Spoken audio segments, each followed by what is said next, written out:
avec vous. Et avec votre esprit. Évangile de Jésus-Christ selon saint Jean. Gloire à toi, Seigneur. En ce temps-là, en sortant du temple, Jésus vit sur son passage un homme aveugle de naissance. Ses disciples interrogèrent, « Rabbi, qui a péché, lui ou ses parents, pour qu'il soit né aveugle ?» Jésus répondit, « Ni lui, ni ses parents n'ont péché. Mais c'était pour que les œuvres de Dieu se manifestent en lui. Il nous faut travailler aux œuvres de celui qui m'a envoyé tant qu'il fait jour. La nuit vient où personne ne pourra plus y travailler. Aussi longtemps que je suis dans le monde, je suis la lumière du monde. » Cela dit, il cracha à terre, et avec la salive il fit de la boue. Puis il appliqua la boue sur les yeux de l'aveugle, et lui dit, « Va te laver à la piscine de Siloé. » Ce nom se traduit « envoyé ». L'aveugle y alla donc, et il se lava. Quand il revint, il voyait. Ses voisins et ceux qui l'avaient observé auparavant, car il était mendiant, dirent alors, « N'est-ce pas celui qui se tenait là pour mendier ?» Les uns disaient, « C'est lui. » Les autres disaient, « Pas du tout, c'est quelqu'un qui lui ressemble. » Mais lui disait, « C'est bien moi. » Et on lui demandait, « Alors comment tes yeux se sont-ils ouverts ?» Il répondit, « L'homme qu'on appelle Jésus a fait de la boue. Il me l'a appliqué sur les yeux et il m'a dit, « Va à Siloé et lave-toi. » J'y suis donc allé et je me suis lavé. Alors j'ai vu. Il lui dit, « Et lui, où est-il » Il répondit, « Je ne sais pas. » On l'amène au pharisien, lui l'ancien aveugle. Or, c'était un jour de sabbat que Jésus avait fait de la boue et lui avait ouvert les yeux. À leur tour, les pharisiens lui demandaient comment il pouvait voir. Il leur répondit, « Il m'a mis de la boue sur les yeux, je me suis lavé et je vois. » Parmi les pharisiens, certains disaient, « Cet homme-là n'est pas de Dieu, puisqu'il n'observe pas le repos du sabbat. » D'autres disaient, « Comment un homme pécheur peut-il accomplir des signes pareils ?» Ainsi donc, ils étaient divisés. Alors il s'adresse de nouveau à l'aveugle, « Et toi, que dis-tu de lui, puisqu'il t'a ouvert les yeux ?» Il dit, « C'est un prophète. » Or, les Juifs ne voulaient pas croire que cet homme avait été aveugle et que maintenant il pouvait voir. C'est pourquoi ils convoquèrent ses parents et leur demandèrent, « Cet homme est bien votre fils, et vous dites qu'il est né aveugle? Comment se fait-il qu'à présent il voit ?» Les parents répondirent, « Nous savons bien que c'est notre fils et qu'il est né aveugle. Mais comment peut-il voir maintenant? Nous ne le savons pas. Et qui lui a ouvert les yeux? Nous ne le savons pas non plus. Interrogez-le. Il est assez grand pour s'expliquer. » Ses parents parlaient ainsi parce qu'ils avaient peur des Juifs. En effet, ceux-ci s'étaient déjà mis d'accord pour exclure de leur assemblée tous ceux qui déclareraient publiquement que Jésus est le Christ. Voilà pourquoi les parents avaient dit, « Il est assez grand, interrogez-le. » Pour la seconde fois, les pharisiens convoquèrent l'homme qui avait été aveugle et ils lui dirent, « Rends gloire à Dieu. Nous savons, nous, que cet homme est un pécheur. » Il répondit, « Est-ce un pécheur? Je n'en sais rien.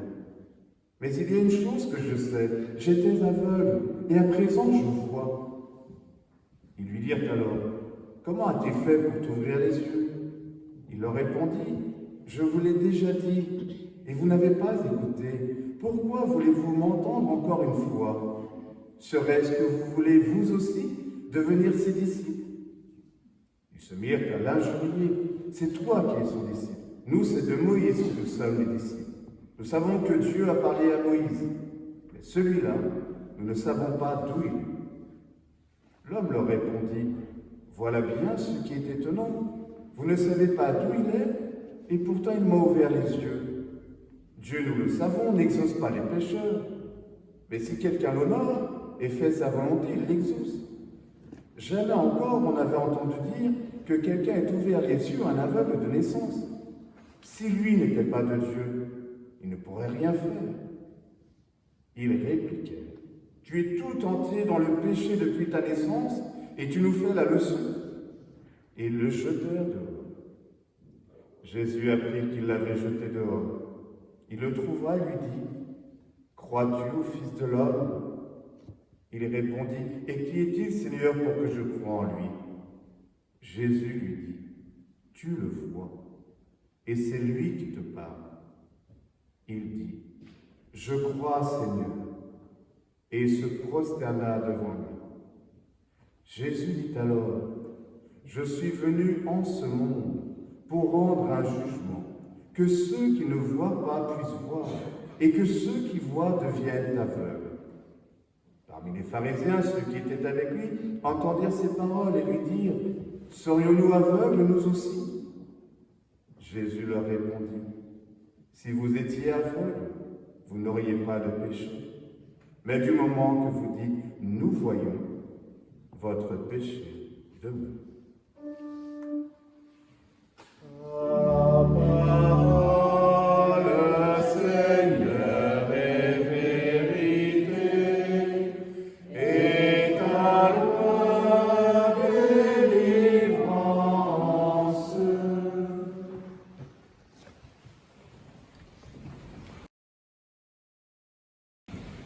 Un évangile assez long pour nous faire comprendre l'essentiel. Cet essentiel dont nous parle aussi Saint-Exupéry dans Le Petit Prince.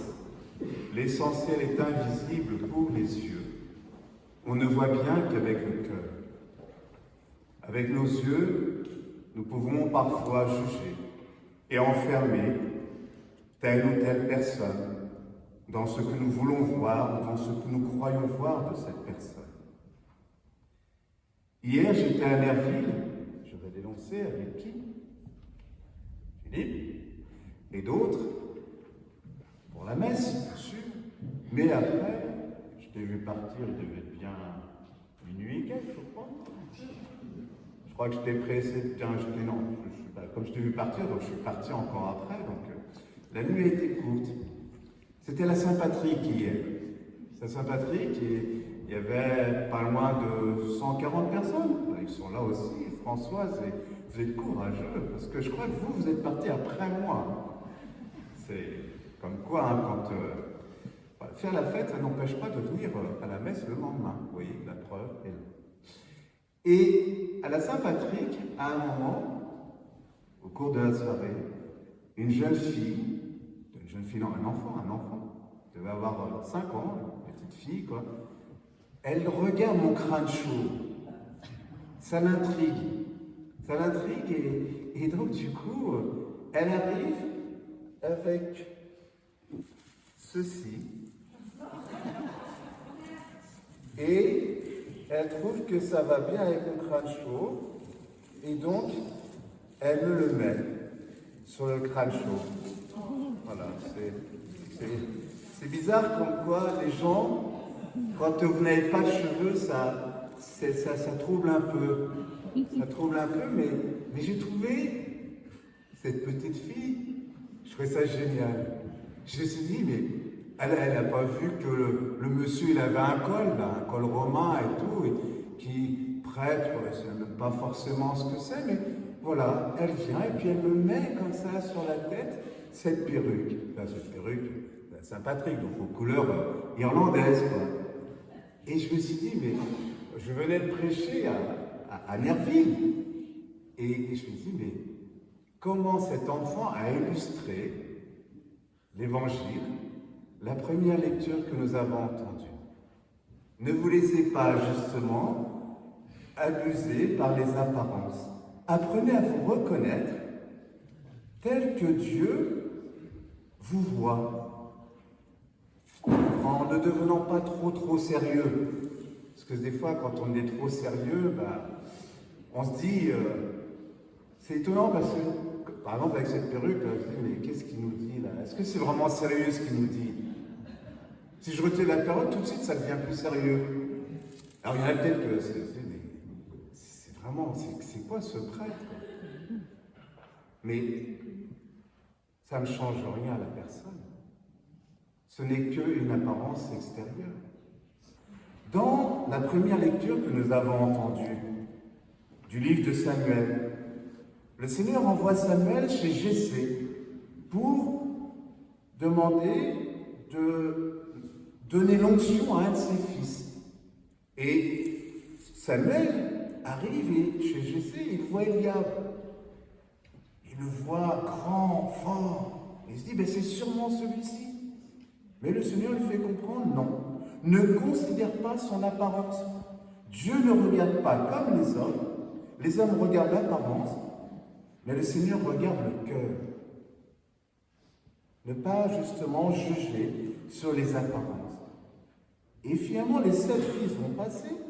Et c'est celui qui n'est pas là, celui qui fait quoi? Qui garde le troupeau. Celui à qui, le plus jeune, à qui quand même le Père a confié une responsabilité. Une responsabilité à un plus jeune. Hier, nous avions justement les jeunes qui se préparent à la première communion.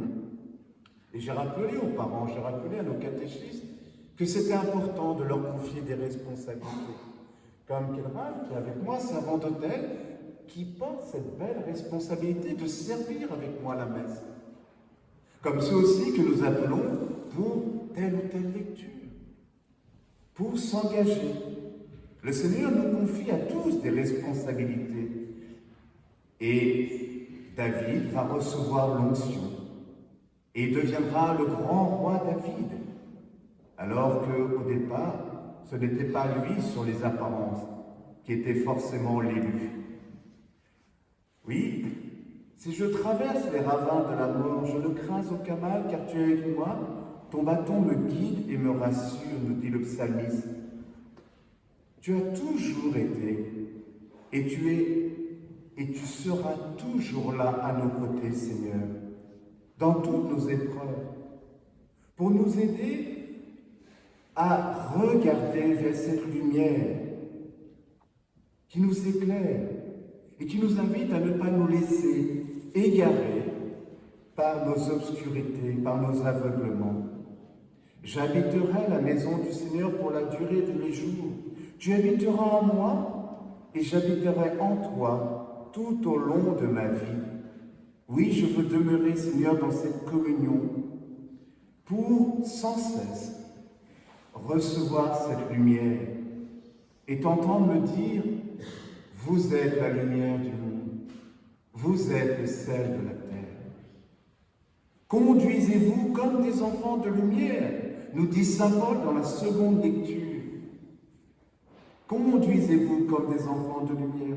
Et nous savons que cela n'est pas toujours évident. Il nous arrive parfois de chuter, de faillir dans notre vocation chrétienne. Mais le Seigneur le sait et ne nous juge pas, il ne nous condamne pas. Il ne se laisse pas égarer justement parce que des fois nous lui donnons à voir. Il voit au-delà de ce que nous-mêmes nous voyons, de ce que nous donnons à voir sur ce que nous sommes. Oui, vous n'étiez pas dans la lumière, éclairés par la lumière, mais moi je suis venu pour vous apporter la lumière. Réveille-toi, ô toi qui dors, le Christ t'illuminera.